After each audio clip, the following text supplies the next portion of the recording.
Assalamualaikum warahmatullahi wabarakatuh.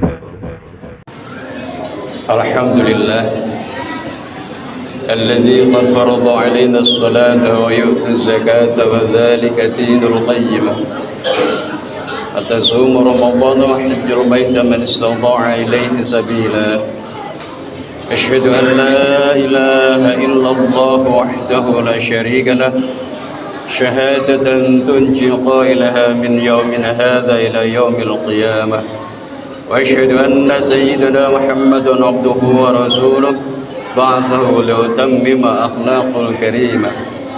Allahumma salli wa sallim wa barik ala sayyidina wa maulana Muhammadin wa ala alihi wa ashabihi wa man tabi'ahu bi ihsanin ila yaumil ba'tsah.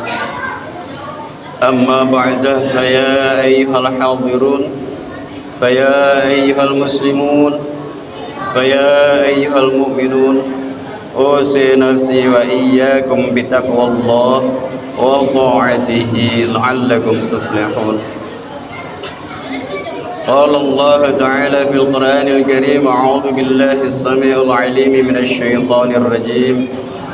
Ya ayyuhalladzina amanu taqullaha haqqa tuqatih wa la tamutunna illa wa antum muslimun wa'lamu annal jannata u'iddat lit-taqwa. Shadaqallahul azim. Hadirin masyaallah muslimin, jamaah salat Jumat, Allah kekasih Rasul yang mulia, mensyukuri titipan nikmat Allah Subhanahu wa taala hingga detik ini adalah sebuah keharusan dan kewajiban bagi kita selaku orang yang beriman, yang tahu akan bersyukur terima kasih kepada yang memberikannya adalah Allah Subhanahu wa taala. Dengan kita hadir di tempat yang mulia, memenuhi panggilan Allah, melaksanakan salat Jumat berjamaah di tempat yang mulia ini, insyaallah Allah catat sebagai amal soleh yang Allah akui kesolehannya dan terima sebagai kebaikan untuk dikembalikan kepada kita kelak di kemudian hari. Salawat dan salam sama-sama kita selalu sanjungkan ke pangkuan penghulu alam, junjungan kita Rasul Agung Muhammad sallallahu alaihi wasallam, satu-satunya manusia harapan besar kita untuk kita dituntun menuju ke hadirat Allah Subhanahu wa taala. Dan insya Allah kalau kita sudah sampai ke hadirat Allah adalah bagian orang yang paling bahagia, dan insya Allah dapat hadiah surganya Allah. Amin. Hadirin masyaallah muslimin, mari sama-sama kita berusaha bagaimana supaya iman takwa ini kita bawa mati. Karena pada dasarnya selama kita hidup mungkin lisan bibir bisa bergerak, lidah masih bisa berkilah, iman Islam ada di lisan, hati tidak ada yang tahu. Tetapi pada dasarnya yang kita khawatirkan itu semua ada pada ujung kehidupan kita. Penasarannya kita, kalau nanti di ujung kehidupan kita ini seperti apa?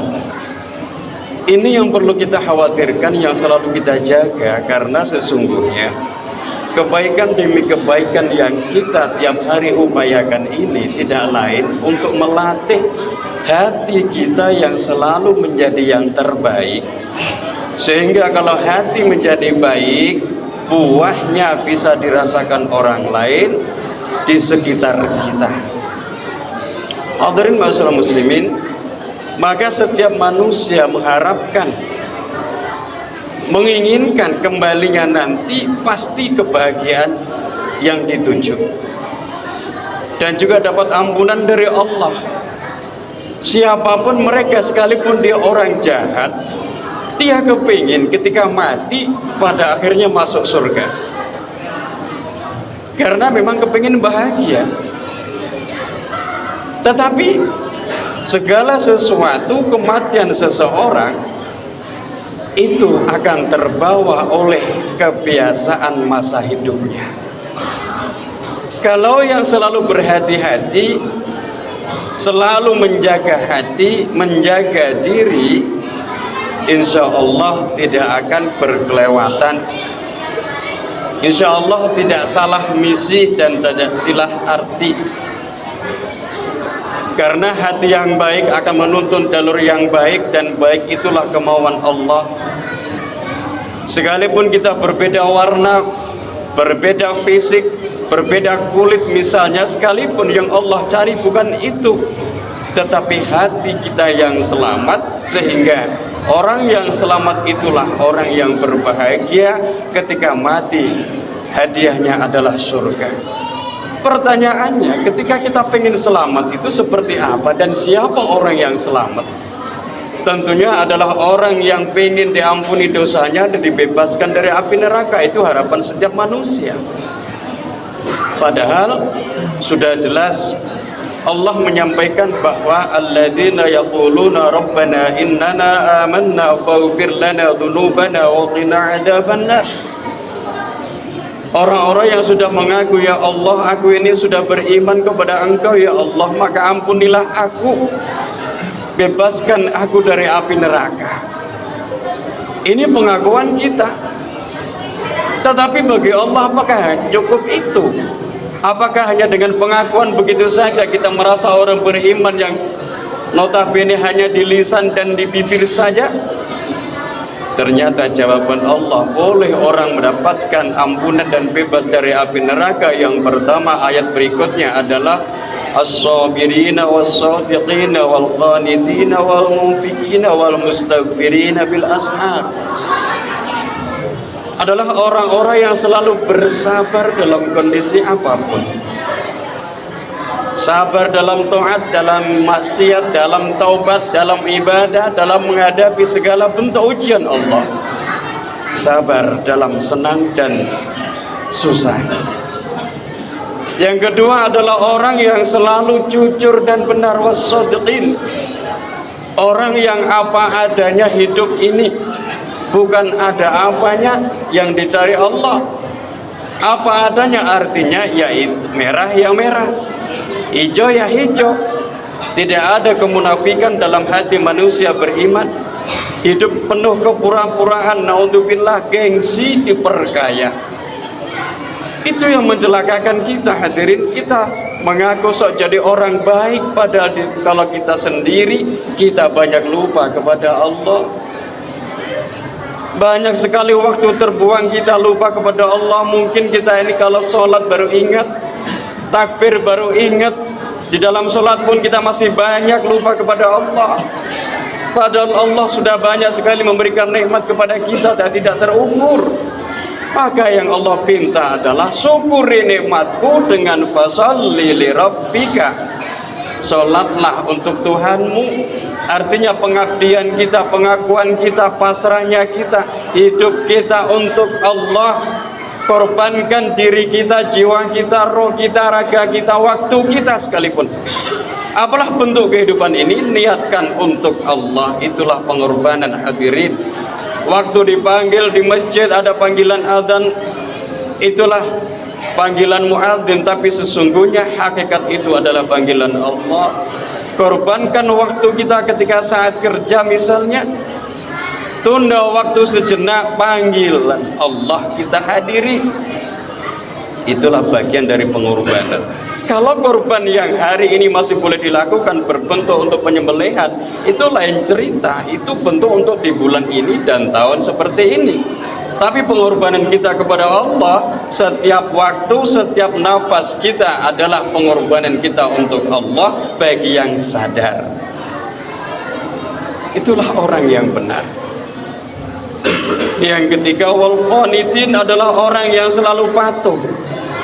Jadi saya katakan bahwa setiap perintah waktu apapun kita patuh untuk Allah. Patuh kita kepada Allah ini ditentukan sesuai dengan kualitas iman takwa kita dan tidak dituntut yang banyak-banyak dari Allah. Ikuti sebisa kita, semaksimal mungkin. Takwa semampu kita, bukan semau kita. Maka sekalipun kita bisa melakukan itu sedikit, dan itulah yang bisa kita mampu lakukan, bukan yang hanya mau kita lakukan. nilainya beda di hadapan Allah, sekalipun itu kecil. Tetapi kalau memang tidak mau, sekalipun mampu, ya sudah, tidak ada nilainya. Itu adalah penyelewengan dari perintah Allah. Kepatuhan kita teruji saat itu. Kepatuhan itulah sebagaimana kemampuan kita disuruh melaksanakan korban kayak kemarin dan sekarang waktunya masih ada. Itu artinya tidak dituntut yang mahal, tidak dituntut yang besar dan mahal, itu permainan pedagang. Yang jelas mampunya kita seperti apa, memenuhi kriteria yang ditentukan oleh syariat, kita lakukan sebisa kita seperti itu. Itu contoh. Bukan yang harus puluhan juta, tapi itu paksaan tidak baik. Sekalipun hanya 1 juta, 1,5 juta misalnya, bentuk dari uang yang mampunya kita, dan itu yang terbaik. Kenapa tidak? Allah menilainya seperti itu, sesuai dengan kesungguhan hambanya. Yang selanjutnya, yang keempat, adalah orang yang dibebaskan dari api neraka, wal munfikin, orang yang selalu berbagi. Bukan hanya saat motong korban saja kita berbagi, tapi tiap hari lihatlah kiri kanan kita. Kalau kita di dapur kita sudah cukup, di kanan kiri kita ada kekurangan, itu ada hak tugas kita untuk membantu mereka. Perlu kita ketahui bahwa yang kita berikan ke kiri kanan kita itu adalah tanaman kita, hadirin. Kalau kita pulang ke hadirat Allah sudah menunggu kita. Kalau memang kita pandai-pandai menanam, rajin-rajin kita melakukan itu, sekalipun tidak yang besar-besar. Ini bentuk kepatuhan yang Allah sukai. Sekalipun tidak gede kita membantu orang, tapi itulah Allah bangga dengan hambanya, ya al-munfikin, orang yang selalu berbagi, berinfak, bersedekah. Yang kelima, wal mustaghfirina bil ashar, adalah orang yang selalu merasa banyak dosa. Setiap kedipan mata kita ada dosa, langkah kita ada dosa, hati kita mengandung banyak sumber-sumber dosa. Di waktu-waktu sahur kita hadir ke hadirat Allah, datang mengadu dengan ya Allah. Pengakuan kita itulah yang Allah sukai. Tidak ada gengsi dan pura-puraan. Apa adanya, ya Allah aku banyak dosa, ampuni aku ya Allah. Setiap malam di waktu sahur, artinya sepertiga malam yang terakhir. Insya Allah kalau kita mampu melakukan itu, artinya sekalipun agama kita ini minim, tetapi kita hamba yang patuh dan tidak melanggar aturan Allah. Allah bangga dengan hamba yang seperti itu, yang tidak berpura-pura. Maka kita jadi hamba. Golongan 5 tadi adalah orang yang bersabar, orang yang selalu benar dan jujur apa adanya. Yang ketiga, orang yang selalu patuh kepada Allah, taat perintah, jauhi larangan. Yang keempat adalah orang yang selalu bisa berbagi dengan sesama. Yang kelima, orang yang selalu memohon ampun kepada Allah sebab merasa lemah, banyak dosa-dosa dan dosa yang kita lakukan setiap hari. Mudah-mudahan Allah jaga iman kita, selamatkan akidah kita, Allah panjangkan umur kita dalam taat kepada Allah sebisa kita, dan insya Allah kita dipanggil Allah dalam keadaan baik, dan yang baik itulah yang disebut dengan husnul khatimah, pulang kita membawa iman. Amin ya rabbal alamin. Barakallahu li wa lakum fil Qur'anil azim, ونفعني وإياكم بما فيه من الآيات والذكر الحكيم وتقبل مني ومنكم تلاوته إنه هو السميع العليم. أقول قولي هذا أستغفر الله العظيم لي ولكم ولسائر المسلمين والمسلمات واستغفروه إنه هو الغفور الرحيم. اللهم صل على سيدنا محمد وعلى آل سيدنا محمد.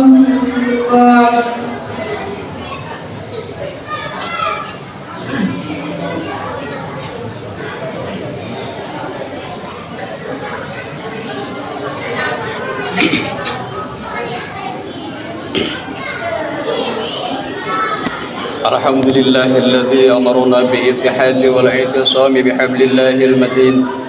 أشهد أن لا إله إلا الله وحده لا شريك له إياه نعبد وإياه نستعين. وأشهد أن سيدنا محمدا عبده ورسوله المبعوث رحمة للعالمين. اللهم صل وسلم وبارك على سيدنا ومولانا محمد وعلى آله وصحبه أجمعين. أما بعد، فيا أيها الحاضرون اتقوا الله ما استطعتم وسارعوا إلى مغفرة رب العالمين. قال الله تعالى في القرآن الكريم: أعوذ بالله من الشيطان الرجيم: يا أيها الذين آمنوا اتقوا الله وكونوا مع الصادقين.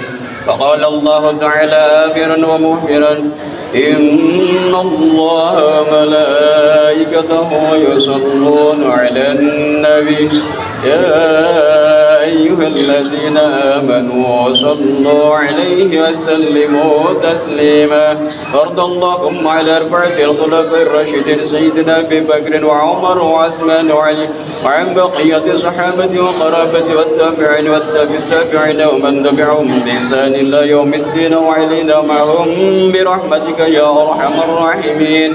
اللهم اغفر للمؤمنين والمؤمنات والمسلمين والمسلمات الأحياء منهم والأموات، إنك سميع قريب مجيب الدعوات، ويقضي الحاجات، ويكفي المهمات، ويدافع البليات، ويمهل المشكلات، ويشفي الأمراض، ويا أرحم الراحمين. اللهم ارحم أمة سيدنا محمد، اللهم انصر أمة سيدنا محمد، اللهم ارزق أمة سيدنا محمد. ربنا هب لنا من أزواجنا وذرياتنا قرة أعين واجعلنا للمتقين إماما. رب هب لي من الصالحين، رب اجعلني مقيم الصلاة ومن ذريتي.